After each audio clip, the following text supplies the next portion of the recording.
So now starting with the hypothalamus pituitary compartment. This is also known as the HPO axis, that is hypothalamo pituitary ovarian axis. As you all know, hypothalamus is a master gland actually. Hypothalamus secretes a hormone which is known as gonadotrophin releasing hormone. It stimulates the pituitary to secrete gonadotrophins. Gonadotrophins are FSH and LH. This FSH and LH then acts on the ovaries as we saw in the basic physiology. Hypothalamus secretes GnRH in a pulsatile manner where the frequencies are very important and also the amplitude is important. Amplitude is how much hormone is being secreted, and frequency is at what frequent intervals this hormone is secreted. So depending upon this frequency and amplitude from a single pituitary and from the single gonadotrophs, FSH and LH are secreted because of this variation. So what happens in PCOS? The pulse frequency of GnRH, that is the frequency of GnRH, increases. It is secreted in frequent intervals, and higher frequencies increased leads to the increased stimulation of LH hormone, as a result of which FSH hormone is low or normal, but LH level increases. This is the first basic thing in which where hypothalamus is affected. This can be a cause or it can be a result. It can be a result from the feedback of estrogen to the hypothalamus, or it can also be a cause. So whenever these things occur, these changes occur. So now what does LH does? This LH, as you all know, stimulates the corpus luteum to produce progesterone and estrogen, as I already told you. But this estrogen is not produced in very high quantities. This estrogen is produced in very small quantities. But like this, when the LH is tonically elevated, estrogen production increases, and a level comes when estrogen production increases very much. But this is not only due to estrogen production, LH also stimulates androgen production. What are androgens? Androgens are sex hormones. In that, testosterone is there, DHEA and DHEAS, that is dehydroepiandrosterone sulfate, that is there, androstenedione is there. There are lots of androgens actually. So these androgens in the ovaries are converted into estrogen. Also in the periphery, in the adipose tissue, these are converted into estrogen. The entire steroid pathway I'll show you, but just for now I just want to say this. So when LH level increases, androgens increase. Androgens also get converted into estrogen. All androgens don't get converted into estrogens. So androgen levels also increases and estrogen levels also increases. So over here estrogen level is the same or it is continuously high, as a result of which estrogen should go low. That will result in the formation or that will result in the secretion of FSH. But estrogen is high. It gives a negative feedback effect to FSH, as a result of which FSH is not secreted, and again only LH is only secreted, and again estrogen is only secreted. So as you can see, this is a proper vicious cycle. What will happen in the ovaries? FSH is not there. Who will recruit the follicles? The follicles die.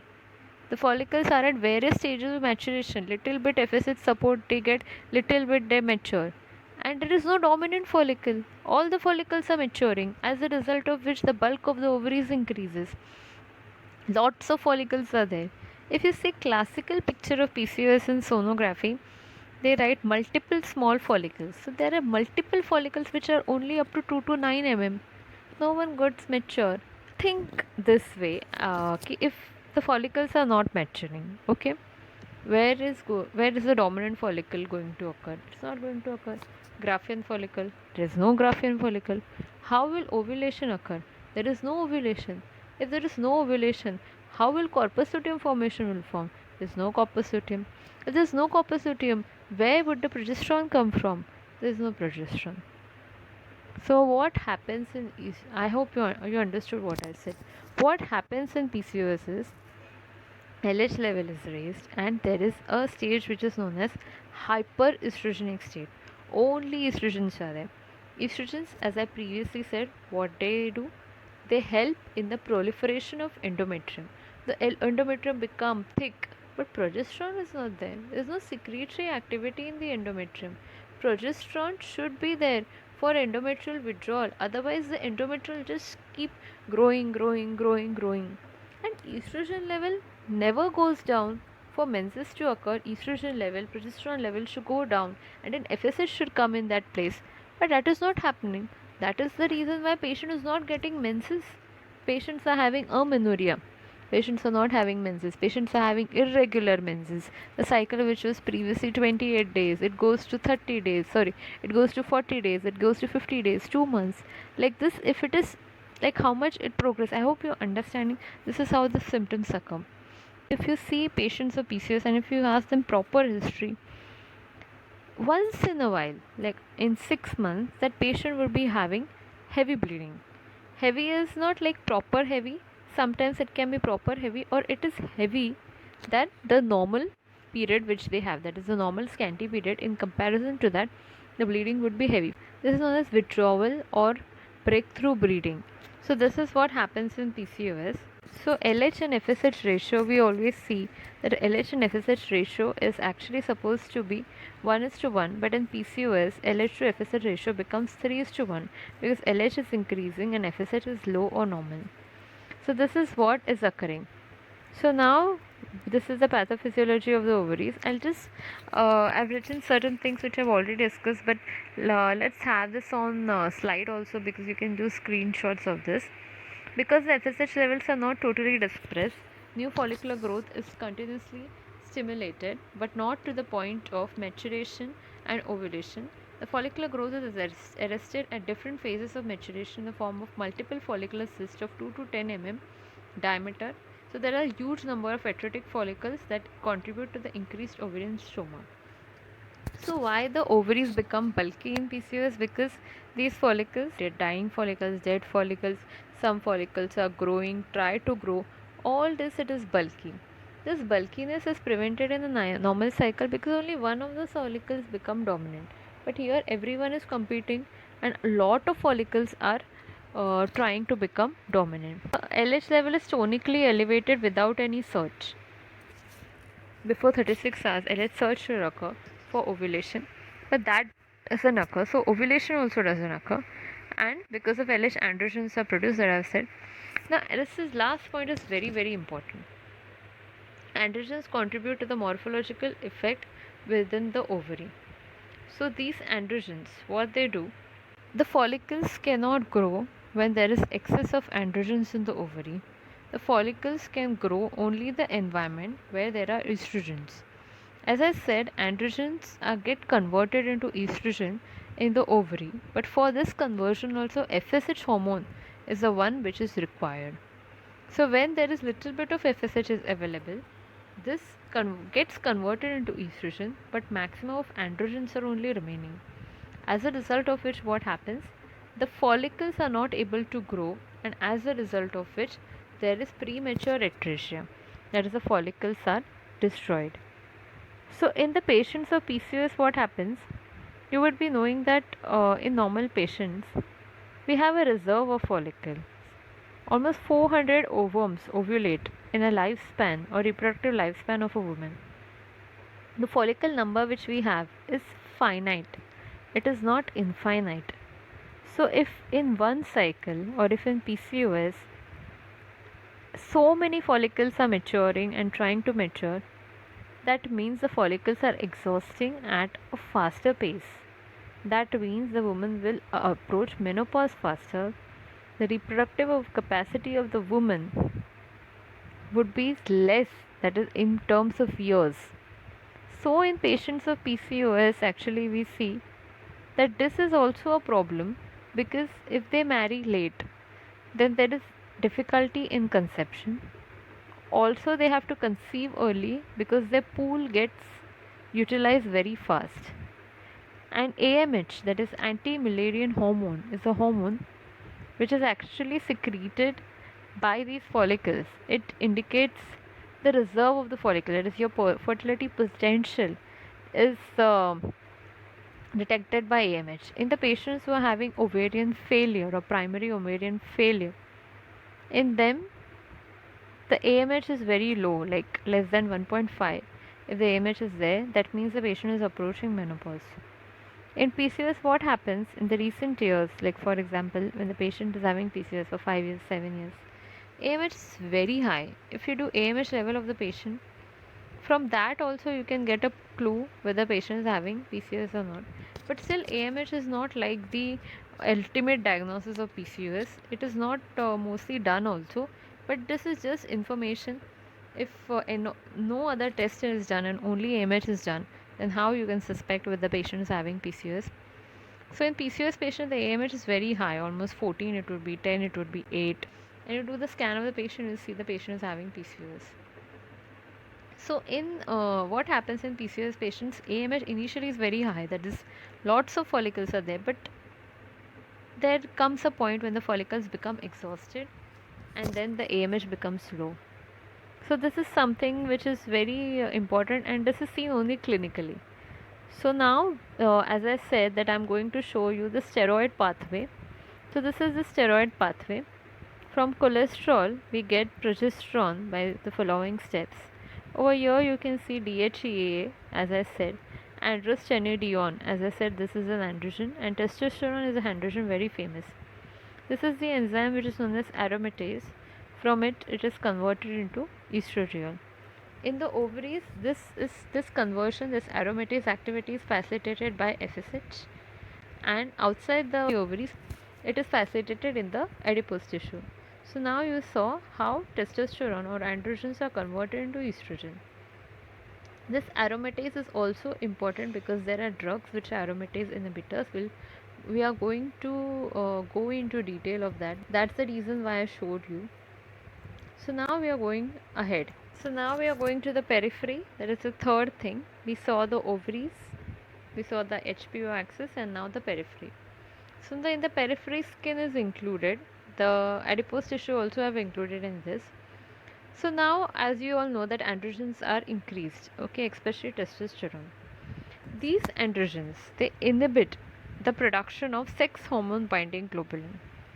The androgens get attached to this globulin, and then they are circulated in the blood, and some of them are free. But androgens itself inhibit the production of these globulin, as a result of which more androgens are left free or unbound, as a result of which they exert a greater clinical action. So in the skin, how these androgens are acting, we are going into the proper that. In the skin, testosterone is converted into dihydrotestosterone. This dihydrotestosterone is a more potent androgen actually, as a result of which it transforms the vellus hair into terminal hair, and therefore hirsutism. And therefore, the patients who are having hirsutism, they have a change in the texture of the hair. If they are having soft hair and thin hair, the hair becomes very coarse, you can say, or it becomes big and it becomes very dark. So that's the reason why it looks very disfiguring, and it grows also faster than the normal hair. So here I already mentioned that in adipose tissue, testosterone and androstenedione is converted into estrogen. So if when we think about adipose tissue, you should understand that in obese patients or in obese women, it would be more than in thin. Therefore, it is little bit difficult to treat PCOS in obese rather than thin. The management is also different actually. For obese patient, losing weight is very important, and if you explain this point to the patient exactly understands, and the patient will respond, and patient will take whatever things to do to lose weight. But if you don't explain this and just tell her to lose weight now, she'll not pay attention. So this point is very important, because we don't want more hyperestrogenic environment. We want the hormones to come in balance. So in PCOS treatment, which we are going to see later, day after tomorrow, diet and exercise are very important. So why they are important? Because only of this factor. So this is the golden line actually, which you all should remember. So now we are going forward to the fourth compartment, which is known as the adrenal glands. So adrenal glands actually doesn't secrete that much of estrogen in the circulation, but still it is important. Why it is important? Because extragonadal peripheral conversion of C19 androgenic precursor, mainly androstenedione to estrogen. So adrenal glands are also important for the extragonadal conversion of androgens to estrogen. This occurs normally in normal situations. You will say, what is the big fuss about this? The big fuss is at the times of physical and psychological stress. This precursor would be secreted in large quantities, and large amounts of androgens would be converted into estrogen, and it may be the time when menses are supposed to occur, and at that time when the estrogen blood level is supposed to decline, but it doesn't, it increases because of this. This phenomena is very, very important. This is not theory, this is practical, guys. I have seen patients who don't get menses only because of stress. This is very common in patients who are having PCOS. They know they have PCOS and they just keep stressing. And I mean, even after starting treatment, they have so much stress, and they blame the treatment. They'll say, your treatment is not working because of stress they are not getting. And this is also seen in patients who are just married or 1 year of marriage and all, and every time they don't get menses they think that they are pregnant, and sometimes they want a baby, sometimes they don't want a baby, and because of that menses are not coming. Sometimes they are so confirmed that uh, pregnancy is 100% there. Sometimes they are in doubt, like maybe it's there, maybe it's not, but they won't do the UPT test, and their menses will also not come, and therefore they will think, even without doing the UPT test, no sonography, they'll think they are pregnant, and they'll come to you one day and just crying in front of you, saying that I don't want a baby, or I want a baby but I didn't do anything till now. Till will anything happen to the baby? And in such times, what happens, if you are not experienced, you will give in to them, and you will think that they are pregnant, and you will start counseling in that ways without even doing UPT, or doing UPT after 10 to 15 minutes. For such patients, na, always do UPT when they come, because most of the times na, they are not pregnant. Just remember, a PCOS patient to get pregnant is a little bit difficult. So if a PCOS patient is missing the menses, then don't directly jump to the conclusion that they are pregnant. 70 to 80% it would be like they are not pregnant and menses have not come because of PCOS and partly because of the stress also. So I've seen minimum 20 patients like this. So I'm saying this from the experience. So here, where the stress factor is there, then after the pregnancy test is negative, that patient will ask you, "Arey, I thought I was pregnant. She would be relieved in the cases where she didn't want a pregnancy, and she would be a little bit disappointed where she wanted a pregnancy. Then she'll ask, I'm having major problem. So what am I supposed to do? You, for the time being, you start with the treatment. But even if you give some placebo, like even if you give some until the other reports come, if you give some medicines like multivitamins and all, even with that, she'll get menses within 1 week because her tension would be gone that I'm not pregnant, and she will get menses. This is the beauty. This is the beauty of adrenal glands. So this adrenal gland is also very important in PCOS. So now we are going to another topic. Actually, adrenal glands is there, but there is also another hormone which is known as prolactin, as you all know. So prolactin levels are actually raised in 25% of the patient with PCOS, and prolactin enhances the secretion of DHEAS. As I said, it is also one of the androgens. DHEAS has little androgenic activity, but small amounts can be converted into androstenedione and subsequently into testosterone. Important thing is, this is secreted along with cortisol, which is also associated with stress.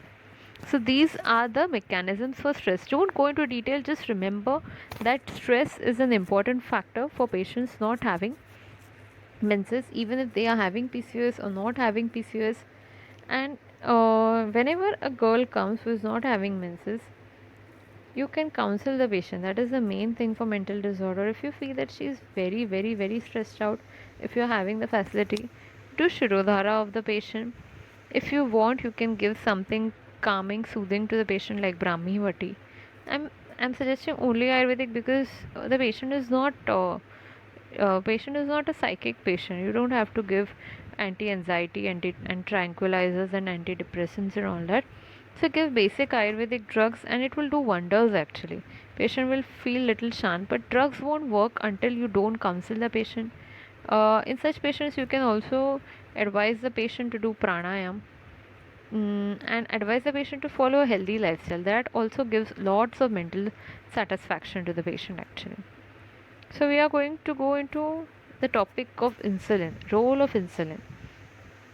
So role of insulin and how it affects in PCOS, that is very important. Even if the patient is not having PCOS, even diabetes if the patient is having, and the patient is having a lifestyle which is not good, like for example sedentary lifestyle, so this insulin, this can be a contributing factor to form PCOS in that patient. Not the entire factor, but it can be one of the factors.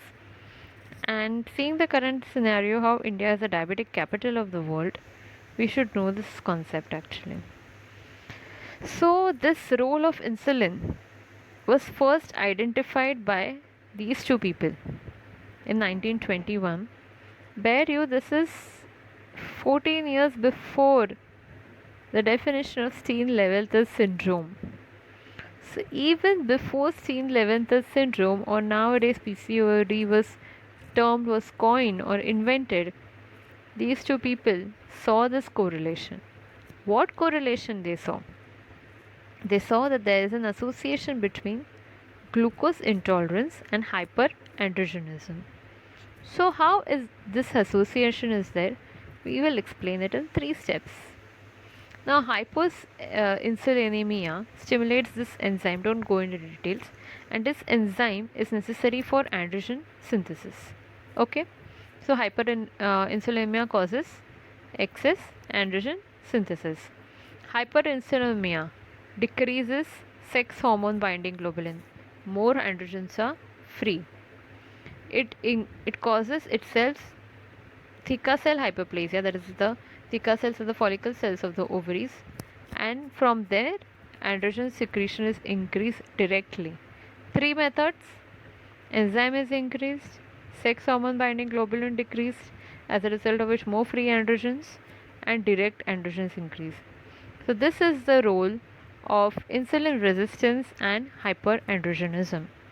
This is very important because acanthosis nigricans, that is blacking of the nape of the neck or the sides of the neck, is actually a sign of diabetes mellitus, but it is seen in patients who are not having diabetes but who are PCOS patients. This is a clear classic correlation.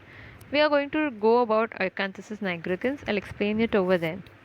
So, genetic connection. Is there a genetic connection in PCOS? Of course, there is. If the mother is having PCOS, mostly her daughter will have. If the daughter is having PCOS, her sister will have. Masi would be having. But important thing I want to highlight over here, we always take the history of mother, Masi, sister. You should take, definitely you should take. Even you should take the history of grandmother. Whether she was having PCOD, whether they were having infertility of some kind, whether they have to take treatment to keep their menses regular, something like that.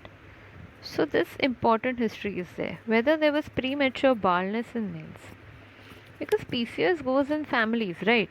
It goes in the family. So the male counterparts would also have certain symptoms. They have premature baldness, or if it is premature, it is like in the early 30s and all. So that means that can also give you a clue. So all these are clues. When the patient relative walks in, if she comes with her brother, you can immediately see, "Arey, she might be having PCOS." So these are the clues which we are giving. So these are the very subtle things actually. So these are the genes. I'm not going to go in the details and all.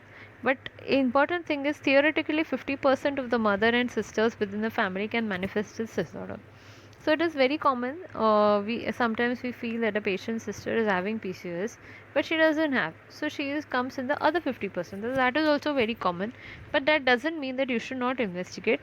When a patient comes from PCOS, then tell her that this disease runs in family, and tell her that her sister or her whatever, whoever is their Masi and all, if they are in the reproductive age, then they also might have that condition. This is PCOS is not only for getting menses and getting pregnant and no. PCOS has many long-term complications. Endometrial carcinoma is one of them. Yes, it is. I'll explain to you how it is as we go on further. Now, the first question which I asked, what was the first question I asked? That sonography, if the patient comes with sonography and she shows that she's having PCOS, does that mean she's having PCOS? What is the answer? Okay, so now I'm going to show the ovarian morphological changes. All these changes are mentioned in the sonography. Just see what all are mentioned. Things are mentioned is surface area is double, ovarian volume is increased 2 to 8 times, that is mentioned, bulky ovaries. Number of cysts are there, multiple small follicles. Tunica is thickened, stroma thickened, this is also mentioned. And this is not mentioned, this I am saying that they are, what happens in PCOS, the follicles are unable to successfully change their microenvironment from androgen dominance to estrogen dominance, which is necessary for follicular growth. So all these things are mentioned. Ovarian hypertrophy, thickened capsule, scarcity of corpus luteum. Because ovulation is only not occurring, so corpus luteum will also, how it will develop. Just think about your answer. This was a reminder.